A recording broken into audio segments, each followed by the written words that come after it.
Mrs. Anuja Vijayasekara. Thank you very much for your kind introduction. Venerable Mahasangha, Venerable Bhikkhunis, dear Dhamma friends. As you heard the topic for today's talk, it's a deep aspect of Dhamma that we are going to discuss. The time sometimes may not permit us to go through the full thing, but let's try to do regarding nutriment as much as possible.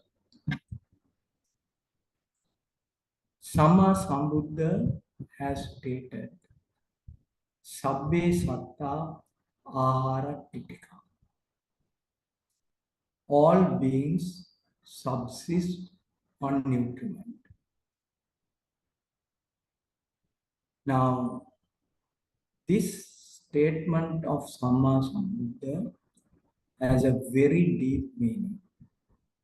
It's a very wide and a deep statement.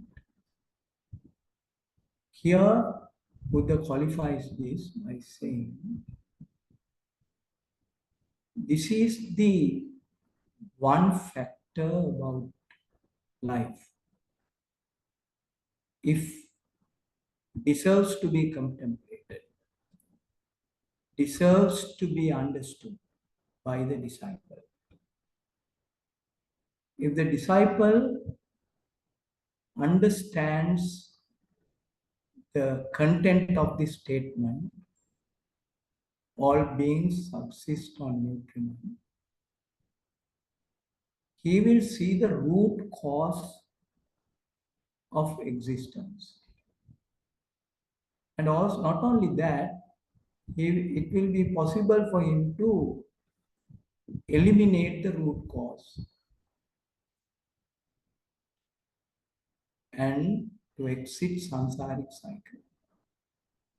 Now you can see by mere understanding, when I say mere understanding, it should be a deep and a true understanding of the nutriment. It's helpful for you to see the root cause of existence in samsara, as well to completely eradicate the root cause. Now in Majjhima Nikaya, Sammaditthi Sutta, Discourse on Right View, whenever Sariputta expounds, if a disciple has understood the nutriment properly, if he has understood the origin of nutriment,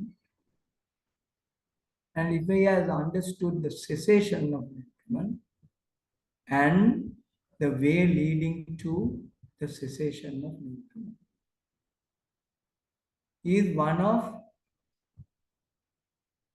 the disciples who had reached the Dhamma, who has Sammaditthi, or the right way, and who is with unwavering, steadfast saddha, confidence. So you can see by understanding the nutriment,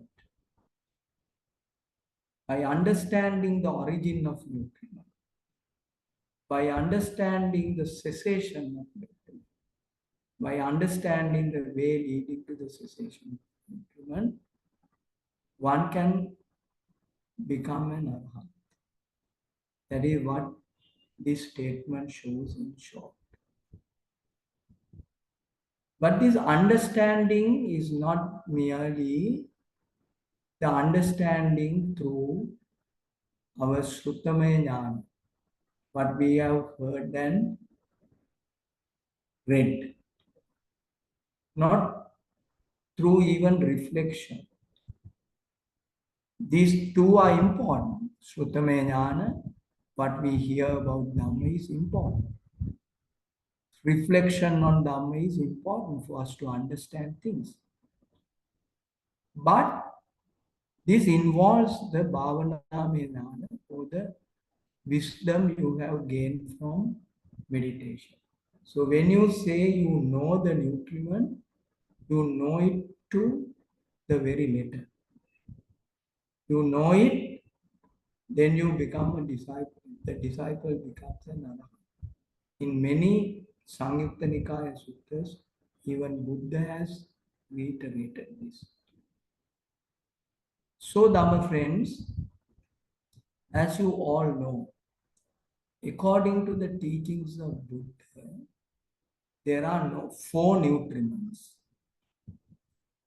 Now, these four nutriments are the Kabalinkara Ahara, or the physical or material food that we all know of. Then the Passa Ahara, which is sense impression as an ahara or a nutriment. Thirdly, that is called Passa Ahara. Thirdly, Mano Sanchetanika Ahara, or the volition as a nutriment. Then the Vijnana Ahara, that is consciousness as a nutriment. So there are four nutriments that Buddha has mentioned in his teachings. Now, why do you call them ahara? There is a paticca samuppada involved in this, dependent origination. When you say ahara, the meaning is aharati ahara. That is, ahara becomes a condition to produce another thing. So something ahara is, or a nutriment is something that conditions the production of something else. That is a pachaya dhamma. That is dependent origination. So all these ahara will condition something else. That is why, that is the basic meaning of the ahara. That is the meaning. That's the meaning. Now, when you say the four nutriments, when you take them, you can see one nutriment is a physical or a material one out of the four. But other three are connected to mentality. Mentality. So they are connected to mind. So this shows you how these nutriments are involved largely with the mind and the mentality. Now, if you take the physical or the life of a person, his life has two aspects. One is the biological aspect. The other one is the mental aspect. So any one of us, better be focused than human being, and mostly a Putujjana we are talking about today. Now, we have a biological life or a physical life and a mental life. So when we live a life, these two go together, each supporting the other. This is in short called Nama Rupa. Nama Rupa combination. Body and mind, you can call it for your convenience. Now, physical type of ahara or the nutriment, Kabalinkara ahara will support the rupa or the body that we are having. The body is conditioned mainly by the Kabalinkara. Now that is supporting and maintaining the physical body that we have. So for our physical life, the biological life, if you correctly mention, it is very important that Kabalikara ahara is there. Now, other three ahara, so this Kabalikara ahara, excuse me, will support the body you have now. Now, even the body that you have now is being supported, conditioned by Kabalikara. There are other factors, but this is the key factor as a nutriment. Now, the mentality or the mental life, the chitta, chaitasika, mental factors, mental life, is supported by the other three ahara. Now, one very important thing to note here is your physical body will be there with you from this birth, the day of your birth, conception, up to the death. This physical body will be given up at the point of death. But the mental aspect of life will not stop here. It will not stop at the end of our lives here, not at death, but it will proceed. So that means our mentality will be nourished for a samsara, to a samsara. It is beyond this line. We just can't fathom the end, but we know that this chain of mentality, the mind, will proceed to the next birth from here. So that with nutriments, Buddha is not talking about just the nutriment, physical nutriment, Kabalikara. He's not just talking about the life we have got now. He's talking about the cycle of birth and death, that is samsara. That is why this subject becomes more difficult. This subject becomes very important for a disciple to contemplate. Because it is the samsara that is going to end. Now, friends, if we see this nourishment in detail, these nutriments in detail, we will first go to the Kabalinkara ahara. The types of Kabalinkara ahara, the variety of Kabalinkara ahara, I need not mention here, for we all know. Endless production, endless variety is available for us to consume. The Kabbalikara. Kabbalikara, when you say in small morsels or balls, you are swallowing the nutriment. Now, this Kabbalikara can be gross or subtle. Now, when you say subtle, it's the essence of the food. Now, the gross part is the basis. Now, this gross and subtle is described in many ways in Attakatha. But if we take the essence and the base, now we are eating the essence with the base. actually speaking, the essence is the one which ultimately get assimilated into our bodies and become part of our body. So it's very important to know that the essence is the important thing.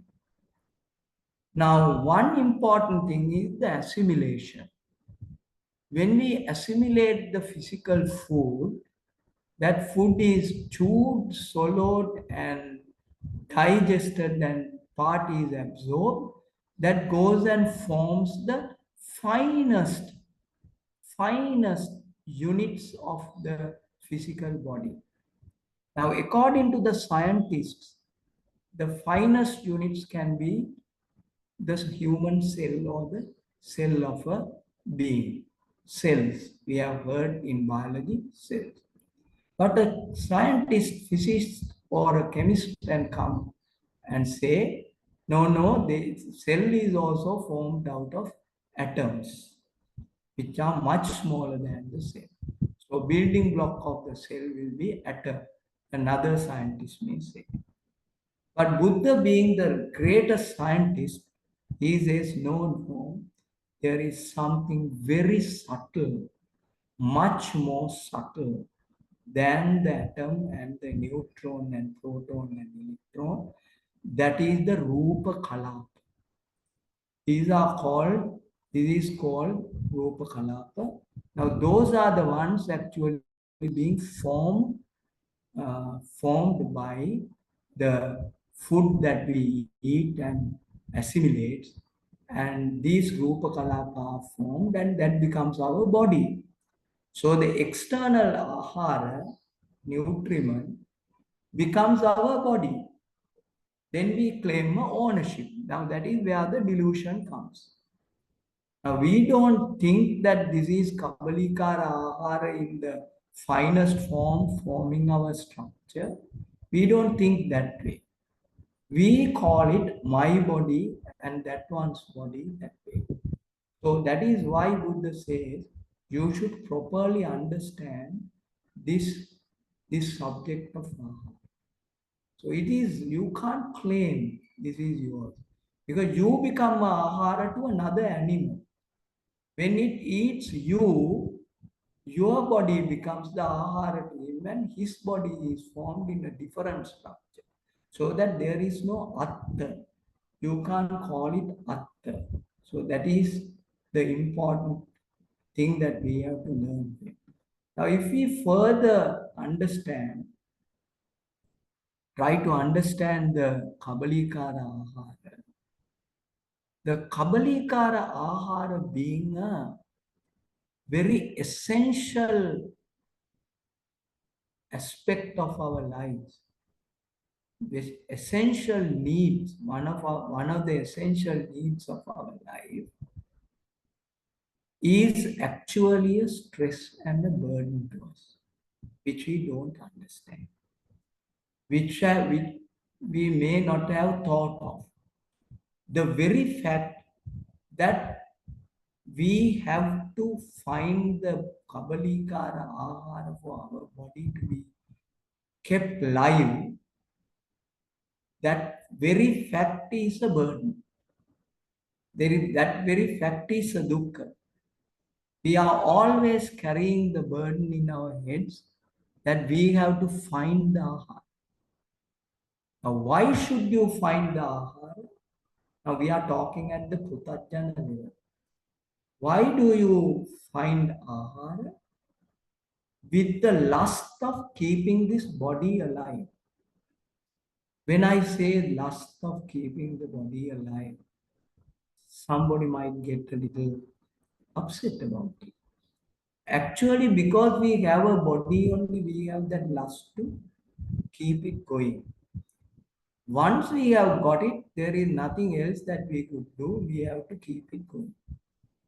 The last is we have a craving, we have an attachment to this body as Putujjanas, and we crave for food because we have a big craving towards the life of the physical body that we have got. So craving is an underlying factor connected to the Kabalikara Ahara. The Kabalikara Ahara is needed to keep the body going. So to keep the body going is a essential thing that we consider it as a very essential thing that we can't do away with that. We are attached to the body and we develop the greed to find the food to somehow or other feed the body all the time. So there is underlying attachment, there is underlying greed, there is underlying craving to keep the body going. So now you have to understand, my dear friends, with the Kabalikara Ahara and the necessity of the Kabalikara Ahara and the production of the rupa kalapa in our body, there is a chandaraga or a lust or a craving to keep the body alive. And to find the food also, you have to have an attachment, craving to find the food. Now, this may be sometime not relevant to some of you here because you are treading the path as a good disciple. But if you take the population at large in the Putujjana level, every Putujjana will have to either earn money to find food or straight away directly find the food by going out either hunting or either plowing, harvesting, whichever the way, either directly you find the food or you find the food through your earned money. Now there again you get into, in the Pratujjana level, a craving where you go for money, you go for food.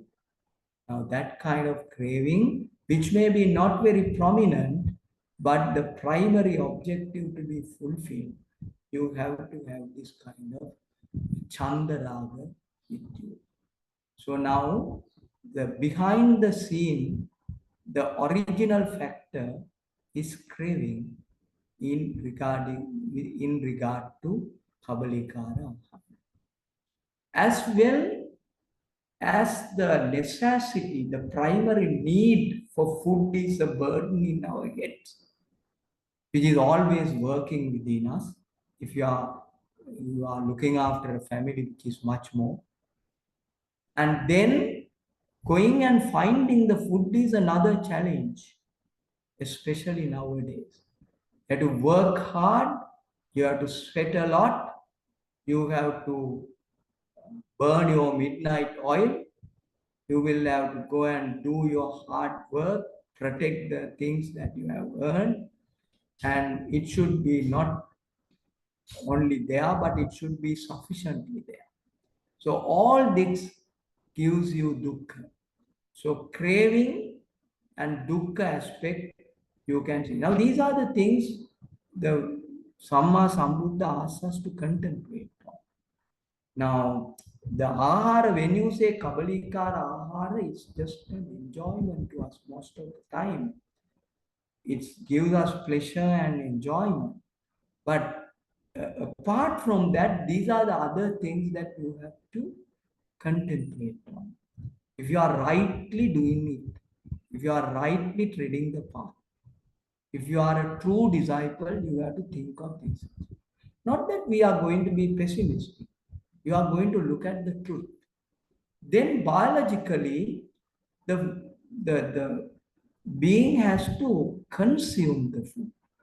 Not only going for food, not only earning, not only bringing it home, now you have to consume. There is a biological mechanism which is called hunger, which strikes the alarm for us to eat. So this urge or the hunger or the appetite. Appetite is good according to the medical field and any sensible person. You can't say it's not good. But the mere hunger is a dukkha. Buddha says, Digacha Parama Rupa. Now, Digacha means Badagin or the hunger. Hunger is the greatest disease, sickness, Buddha says. This is Samma Sambuddha's words. And Samma Sambuddha, as Samma Sambuddha said, it's a big disease. If you don't go get the food on time, if you are very hungry, you are very restless. Even at home, if your food is not coming on time to your table, you may do a devil dance, some people, not all. Because hunger is so much telling on you. And imagine the people who don't get 2, 3 meals at a stretch, how much of hunger they would have had. So this hunger is a great dukkha connected to ahara. Now you can see. Now again, now you go and satisfy hunger by giving food. Then you are deluded and very happy that you are okay, I am full, my hunger is no more, I am very happy. So through food, you are trying to gain a temporary happiness. You feel happy. Actual facts, you feel happy. Your hunger is gone. Your disease is cured. But you feel hungry once again. So this is an endless, until we die, this is an endless recurrence of hunger, which itself is a burden because you know you will be hungry again, you'll have to eat again. So there will be very much craving at the time of you consume food. First thing is to curb the hunger, you quickly gulp down the food. With most of the time with craving. Not if it is a disciple who truly observes what Buddha said, he might be otherwise. But as a population at large, the, the common thing is we develop lust and greed at the time of eating. So now this lust and greed now kind of branches. Now the person who ate forgets the primary objective. Why primarily we had our food? When he eats, he forgets. Then he goes for the smell of it. Those are sense impressions I will come next to. Next. But even in the consumption of the physical food, there are sense impressions that are occurring. You smell the food, you would like and be greedy and attached to the nice smell of the food.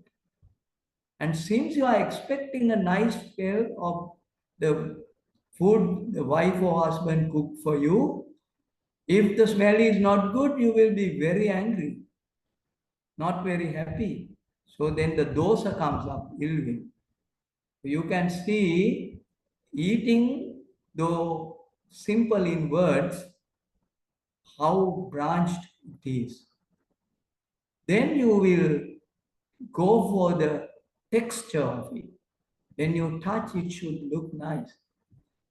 And when you see the food should look very good to you. Very palatable, you call it. So we go for the palate.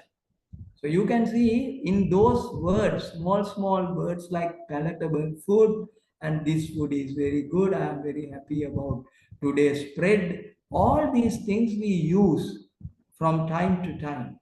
Now, all that is entangled with greed and attachment, and so that is what Buddha said, to be very careful, because you are a disciple. Buddha considers us as great disciples who are taking after his Dhamma, are taking after him actually. So now you can see, my dear friends, how much craving is there from start beginning to the end when we eat food. So now they are regarding physical food, we are we may run out of time, but still we'll go on. We'll be very clear about this. Now, Buddha says craving is the origin, the unseen origin of this, the whole picture. So that the physical food or the material food is connected to craving in every way. So craving is the original causative factor.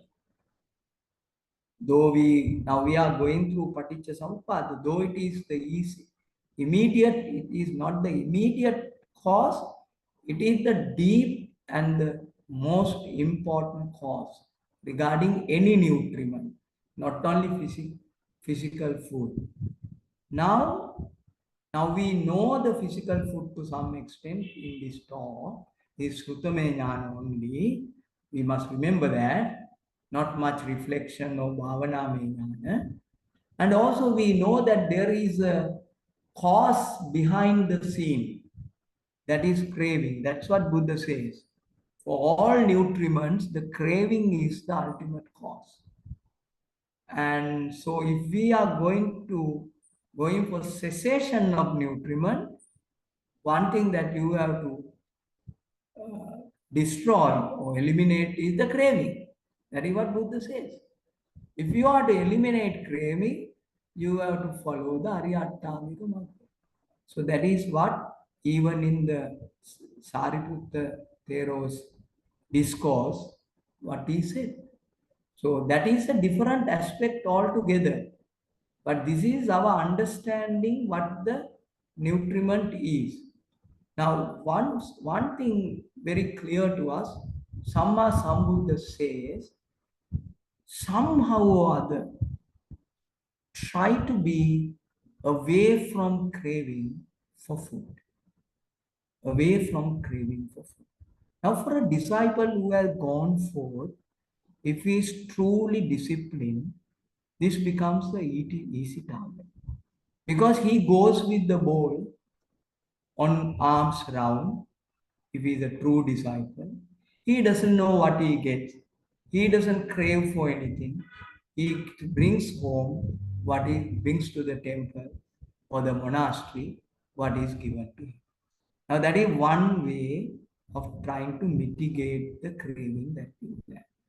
But being innocent, Utujanas, worldlings, householders, we don't get that chance all the time.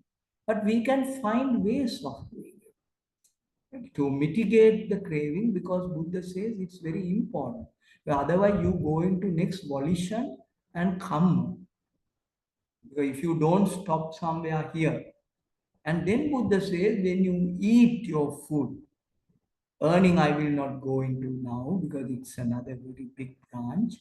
Earning the food and the money, the craving, plays havoc there. But when we come to eating, Buddha says you eat it not with the joy. How? As if you eat the flesh of your own son. You have heard this sutta. This is the Puttamansa Sutta in Samyutta Nikaya. The couple who went in the uh, desert, who ran out of food, they went with their little child. Ultimately, this is just a simile, don't take it too serious. Ultimately, they had to kill the child because, in any case, they are all three going to die. They had to kill the child and eat his flesh, kept dried up under the sun, and ate that until they crossed the desert. Desert is the samsara. So now when we take the food, Buddha asked the question, will those parents be very happy Will they gain pleasure out of this food when they eat? Will they enjoy the little one's food? Will they keep it for their beauty and all that? No, monk said no. Like that, don't develop any craving, any liking, any pleasure, any enjoyment towards the food. You be like those parents eating the flesh of the little one.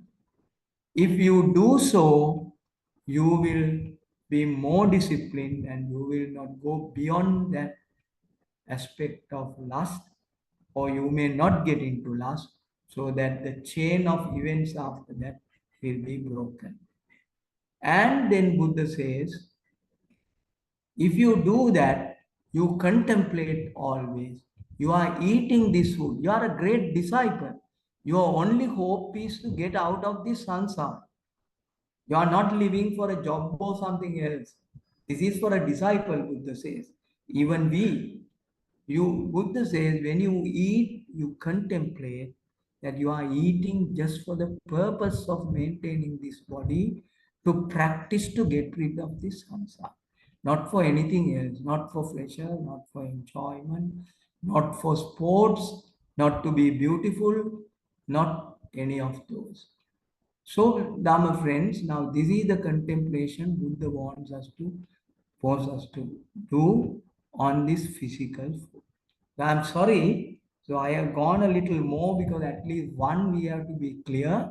But when you get rid of the craving towards the physical food, just contemplating and pratyaveksha is not going to be enough. You will have to follow the Noble Eightfold Path and the meditation with four foundations of mindfulness, and get the wisdom through meditation.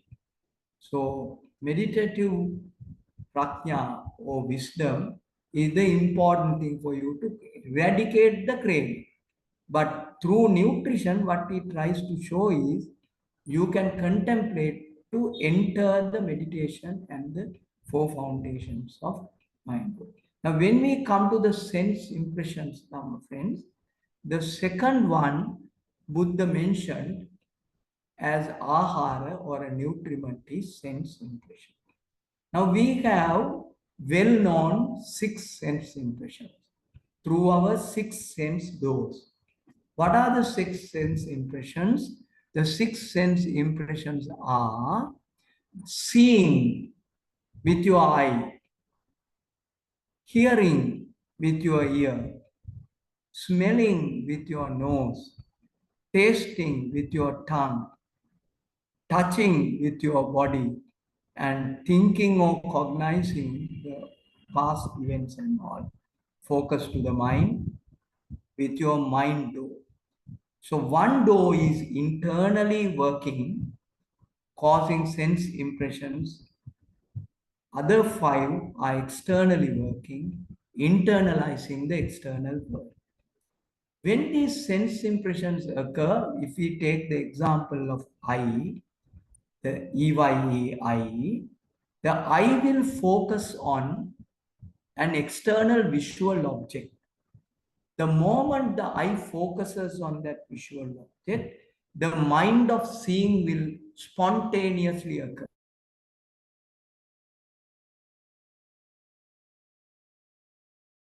When it spontaneously occurs, there are three things getting together. There are three things getting together. What are the three things? The eye, the visual object, and the mind of seeing. Now, this union of three is called phassa. So, contact means phassa. Sense impression is phassa, phassa, ahara. So, this contact has given you a vision. So, when you see, actually, it is the factors getting together and producing a vision. It is not a person who is seeing. It's a spontaneous occurrence of factors getting together. When the factors disperse, you don't see. So now, with the ear, with the nose, with the mouth, with the body, with all that, you have to know the same thing. Phassa means three things getting together. That's a contact or a union which is giving you a sense impression as seeing, hearing, smelling, tasting, touching, or cognizing or thinking. Now here, why is it called the ahara? Why is this sense impression called the ahara? Now, because this sense impression, take the visual sense impression, chakku sampassaja ahara. Chakku sampassaja means you are seeing with the eye. That is a sense impression. When you see something, you make an impression, a sense impression. That is a passa. Now, this is a ahara because this conditions the feeling. Soon after this, you get a feeling. When you see that, you either see a pleasant thing, or you see a unpleasant thing, or you see a neutral thing. So the feeling is conditioned by this ahara called phassa ahara or the sense impression. So all sense impressions do the same thing. A feeling will arise. Now, the thing is that to know this feeling is very important. Buddha says every kind of contact, every kind of sense impression will lead to dukkha. That is Buddha's strong word. Either it is giving rise to a pleasant feeling, or it is giving rise, whether it is giving rise to an unpleasant feeling, or whether it is giving rise to a neutral feeling, neither pleasurable nor unpleasurable. Everything is going to give rise to dukkha. Dukkha, ultimately the feeling. So Buddha says it's like a skinned cow. That is a simile he got. A skinned cow is bombarded all the time by the insects giving a bite every time because there is raw flesh. So the insect come and nib. So this nibbing by the insects is caused because the flesh is now exposed. Skin is no more, which causes immense pain to this cow. It's like that. The insects who bite can be compared to the sense impressions, the bombardment with sense impression. We just can't be a moment, a wakeful moment. We just can't spend without our sense doors bombarding the us with sense impressions. Either we see or hear or smell or taste or touch or whichever. At least we touch the wind that goes across us. So all the time these sense impressions are like the insects coming and giving a bite to the cow which is skinned. And the cow then goes into immense pain because of this bite. Now, this immense pain is what is what is made by or what is originated from the feelings. Now, why is a pleasant feeling a dukkha? Because pleasant feeling is temporary, which changes. We want the pleasant feeling all the time, but we just can't keep it forever. So, in that sense, the pleasant feeling is a subtle kind of dukkha. Then the unpleasant feeling is dukkha because that itself is a dukkha, it's unpleasant. Then why is the neutral feeling dukkha? Because it causes boredom. Now, what you want all the time is the pleasant feelings to generate. But the neutral feeling that you get by a sense impression, generated by a sense impression, conditioned by a sense impression, is not giving you pleasure. It's boredom. So this boredom is the one considered here as the dukkha. So either you get a pleasant feeling, unpleasant feeling, or a neutral feeling, all will lead you to dukkha. So Buddha says, the monks, be disciplined, my disciples. Whenever you get a sense impression, be guarded, be guarded. You guard your sense impressions because that's going to cause further damage to you, which will put you down to uh, bitter ends of volitions next. Now, what happens is either you like or not, the Putujjana, knowing even this causes dukkha, knowing the Buddha's version of dukkha here in the sense impressions and the feeling, all the time he wants to see. If you go and see, if I go and look back my day's work today, I would like to see, I would like to hear. I don't want to be without seeing, without hearing, without touching, without smelling. I want to do it. Not that I am asking you not to do it, but this is the nature. By nature, by default, we are have a thirst, a hunger, a craving towards the sense impression. So the sense, behind the sense impression also, there is craving. Because we crave for that. We want to see, we want to hear, we want to touch, we want to enjoy. So all that is connected to sense impressions. Now, since we are Putujjanas, our our craving or our expectation is there. Now, if it is an arahant, the arahant will not do that. Arahant may stay even without, he won't look for sense impressions. Whatever he gets, he will not divide them as pleasant, unpleasant, or neutral. He will just see them as feelings only. So they get a feeling only. They have no division. The division is there because we crave for that. We are always craving for the pleasant one. So if we don't get the pleasant one, we are unhappy. If we get the unpleasant one, we are unhappy. If we get the neutral one, we are not happy. We want the pleasant one. So we chase behind.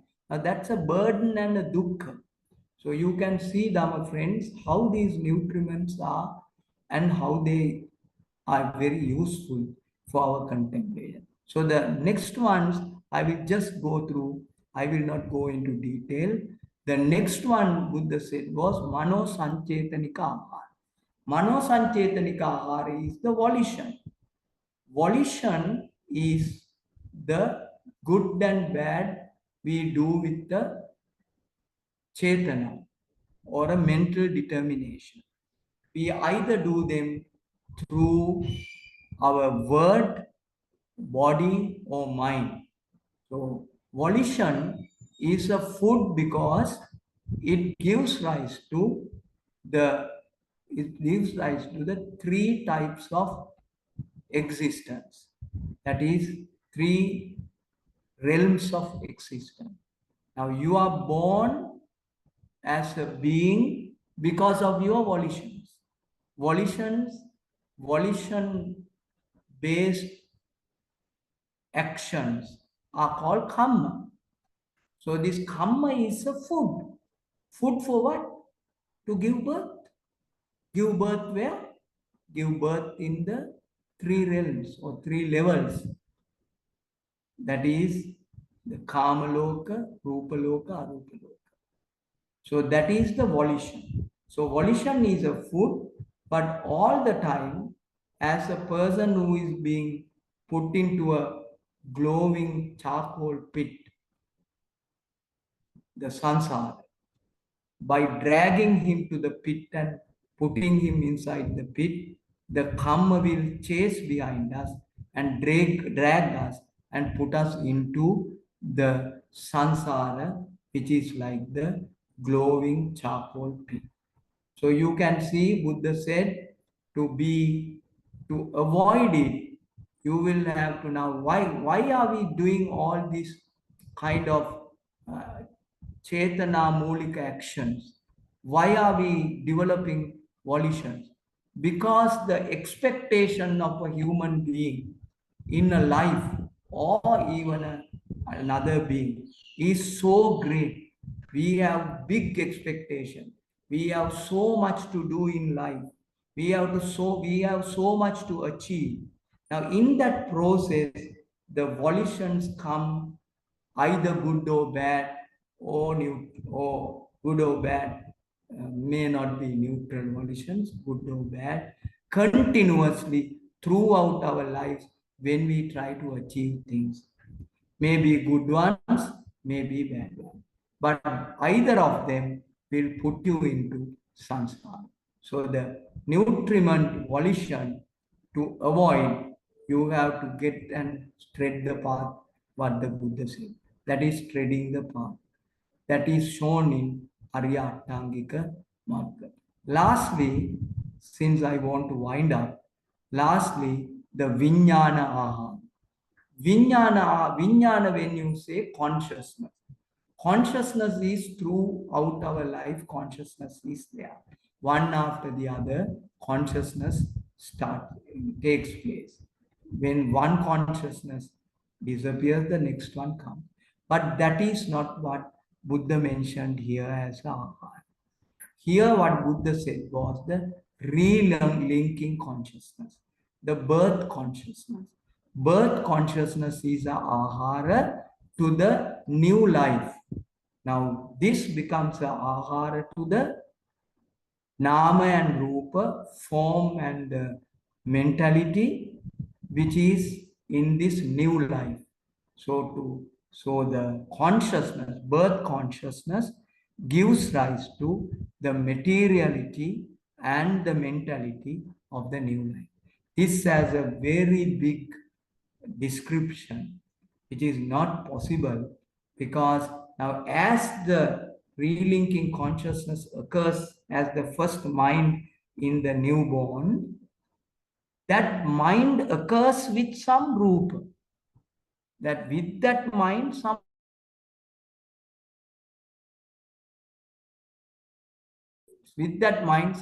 mental factors occur. So this nama and rupa occurs not later, but as the relinking consciousness occurs. This nama and rupa occurs. Now, those nama and rupa that occurs together with the relinking consciousness are due to karmic force. So the relinking consciousness is a result of the past karma.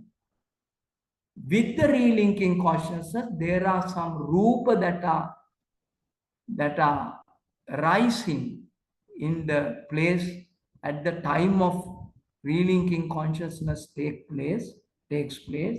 Those rupa are also due to karma. Those are karmic rupa. And there are certain mental factors that occur with the relinking consciousness, that is the nama.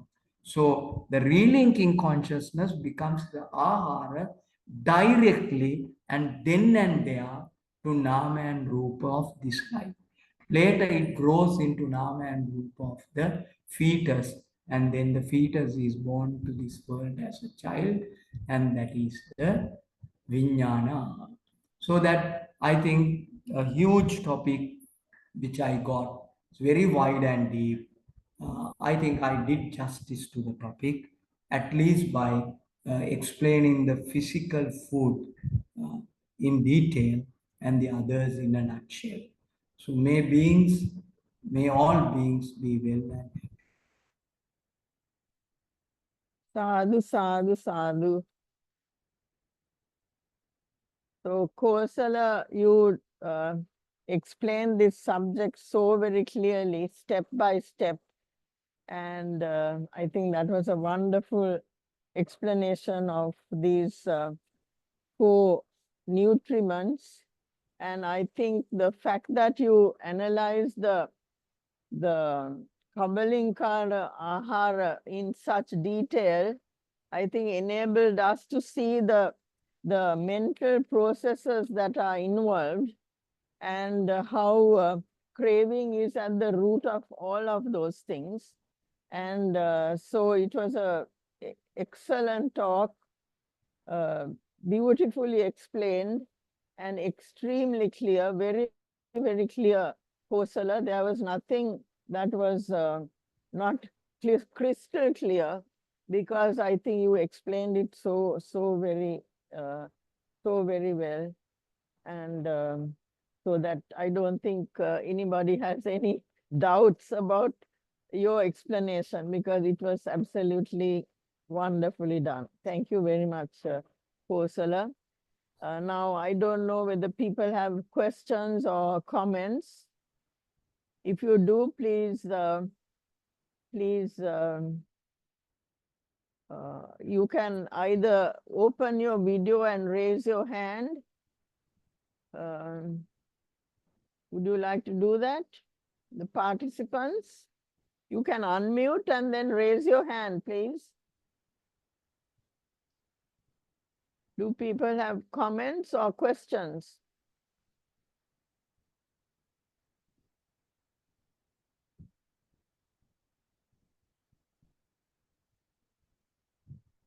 Koalita, do you have any comments or questions?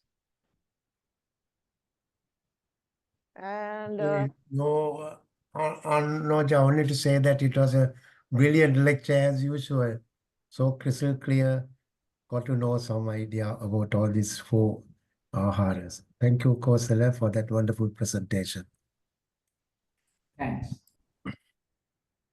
any other comments or questions? Even if the question is not directly related to the talk, people are welcome to ask questions, because I think something about our society and our meetings is that this is an open forum where people can ask any Dhamma question and get their doubts clarified, because this is a wonderful opportunity for you to ask any question, and I'm sure Kosala will give you a very clear answer. Yes, Mahendra, do you have a question? Yes, I hope it's not a silly one, but I thought I'll ask you.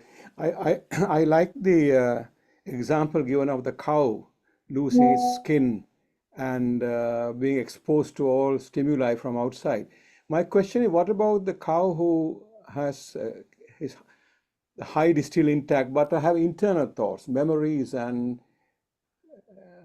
things that come to your mind which cause disturbance in the mind of wanting and so on. Memories of what happened before to the memories of pleasant things, unpleasant things. That will still come even if the hide is still intact. Kosala, you will have to unmute. Yeah. Now, I think Anuja the question is not very clear to me. Yeah, I think if I may, Mahendra, correct me if I'm wrong.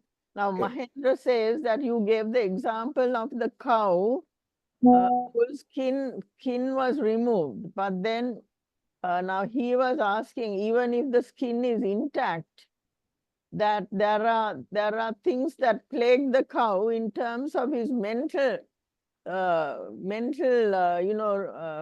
memories and all kinds of things that come to the mind all the time, plaguing the cow, in addition to these physical things that are attacking his body. So Yeah. even if the skin is not removed, Yeah, even I understood. the intact skin, he's being bombarded with all kinds of stimuli. Yeah, that's right. But Buddha took the simile just to show, not regarding the cow's mentality. Cow's mentality with the skin, with skinning will be always pain. Other mental impressions will come to the mind of the cow, that's natural. But in relation to the skinned cow, in relation to the skin being removed and the flesh is exposed, it is the insects giving a bite, insects eating into the flesh and causing pain is taken as the the example, the comparison. This is for the comparison sake that Buddha took the skinned cow's flesh, which is being eaten by the insects, giving the cow immense pain to show that any sense impression, if you take that as the insects who bite, and the pain the cow gets is the dukkha that a person has to undergo due to sense impression. Only to show that the cow will always get all other impressions, all other thoughts of, relevant to a cow's mind. But here the simile shows only that aspect of it. Our sense impression, how much dukkha it will cause to us if we don't guard our senses. Thank you. Thank you. Are there any other questions?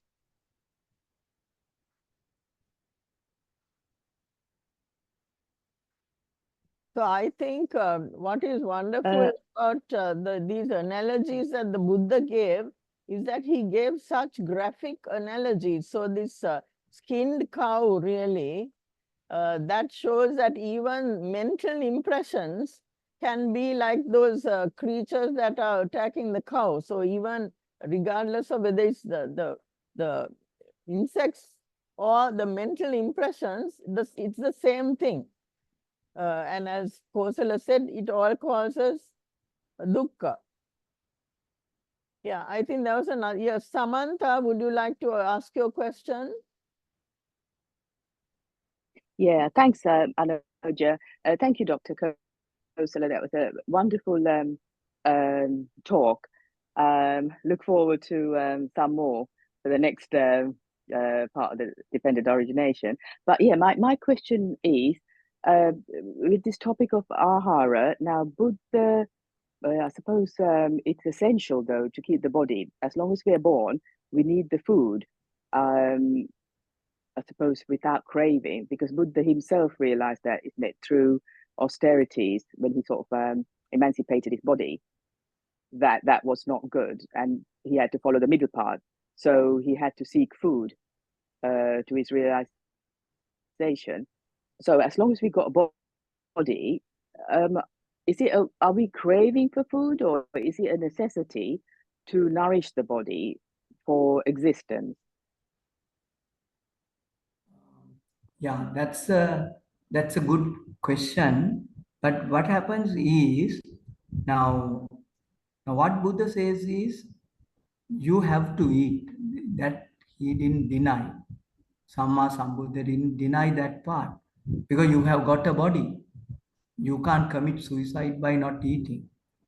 You have to eat. What Buddha says is, if you take the stand of a arahat, now he doesn't have any craving because he has eliminated the craving.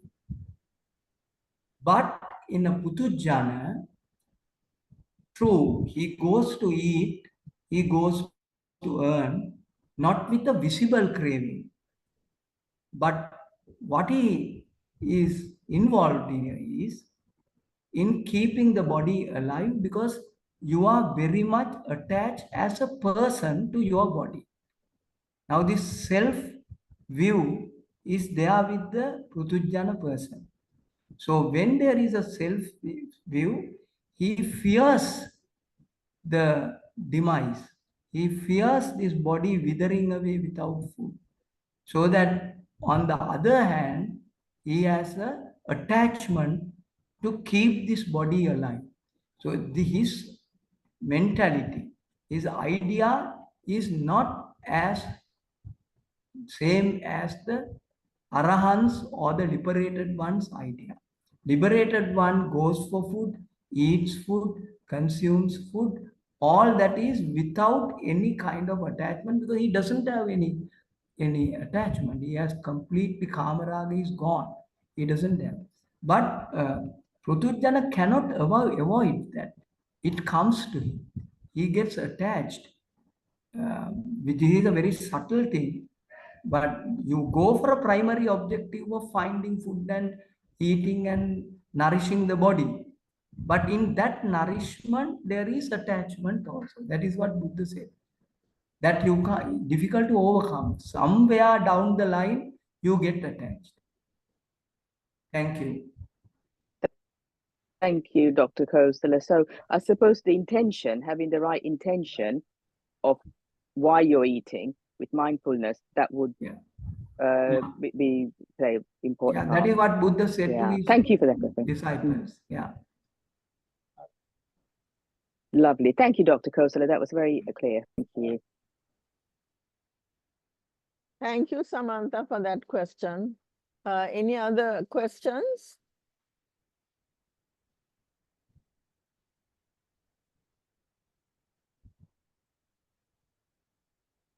So there are messages in the chat box. There is one message which says, excellent talk. Look forward to the continuation. And then there's another comment. I agree that it was a very essential topic which was presented brilliantly and explained clearly. Much merit to you, Dr. Kosala, it says. And there's another message. Thank you for an excellent presentation. So any other questions? We have a couple of minutes more. We can take, I think, one or two more questions if there are.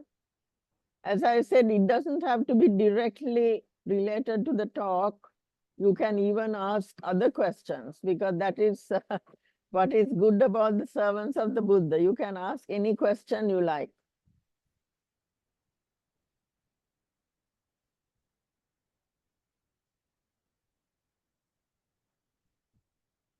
Well, I think people are, on the path to enlightenment, Kosala, because everything is crystal clear to them. So it's just a matter of progressing on the path, as I can see. And I think it's wonderful that, people are, listening to these talks and understanding it, because I mean, this Dhamma is so rare, and as has been explained many times, a human birth is a very rare thing. And even more rare than that is the possibility we have had to be born in a Buddha era, to be able to listen to the Dhamma, to be able to comprehend the Dhamma, and also to be able to follow the path that the Buddha has explained.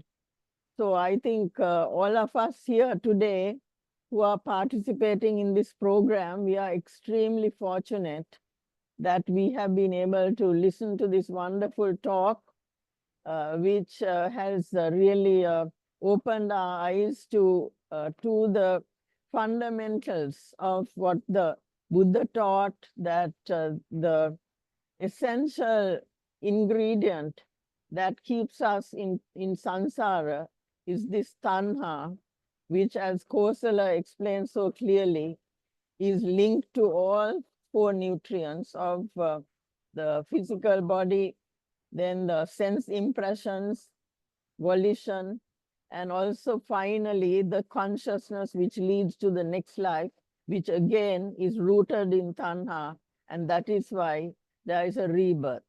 So this was explained very, very clearly by Kosala, and I think for us to be able to get to the grips of these very essential fundamental points is a wonderful thing, because even when it comes to the Dhamma and the practice of the Dhamma and listening to the Dhamma, it's very rarely that we can actually listen to the essence of what the Buddha taught. And Kosala, I think that's what you have done today, to give us the essence of the Buddha Dhamma, and your very, very clear explanation. So much merit to you, Kosala. I wish you good health, long life, happiness, and also progress on the path to enlightenment. So I'd like to bring the proceedings to a close by thanking all of you for joining this program today. It is because of your participation and your continued interest that we can continue these programs. And as you know, the servants of the Buddha have had this Saturday talk for over 100 years. And I think we have to hope and pray that it will continue for another 100 years, so that even future generations can benefit from that. And so we have gained much merit listening to this talk, and also much merit to Kosala. And let us share this merit with departed relatives, the devas, and all sentient beings. So I will chant the gathas. Ettavata chamhehi sampadam punya sampadam sabbe deva anumodantu sabba sampatti siddhya. Ettavata chamhehi sampadam punya sampadam sabbe bhuta anumodantu sabba sampatti siddhya. Ettavata chamhehi sampadam punya sampadam sabbe satta anumodantu sabba sampatti siddhya. Akasatta cha bummatta deva naga mahiddika punyantang anumoditva tiran rakkantu loka sasanam. Akasatta cha bummatta deva naga mahiddika punyantang anumoditva tiran rakkantu desanam. Akasatta cha bummatta deva naga mahiddika punyantang anumoditva tiran rakkantu ramparanti. Idamme ñāti ñaṅ hotu sukita hontu ñāteyo. Idamme ñāti ñaṅ hotu sukita hontu ñāteyo. Idamme ñāti ñaṅ hotu sukita hontu ñāteyo. Imina punya kammena mame bala samagamo satan samagamo hotu yava nibbana pattiya. Imina punya kammena mame bala samagamo satan samagamo hotu yava nibbana pattiya. Imina punya kammena mame bala samagamo satan samagamo hotu yava nibbana pattiya. Sadhu, sadhu, sadhu.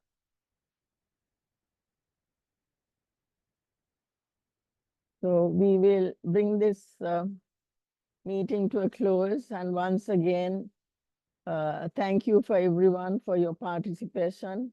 Much merit to all of you, and thank you very much to Kosala, and much merit to all of you, and to Kosala for this wonderful talk. Thank you.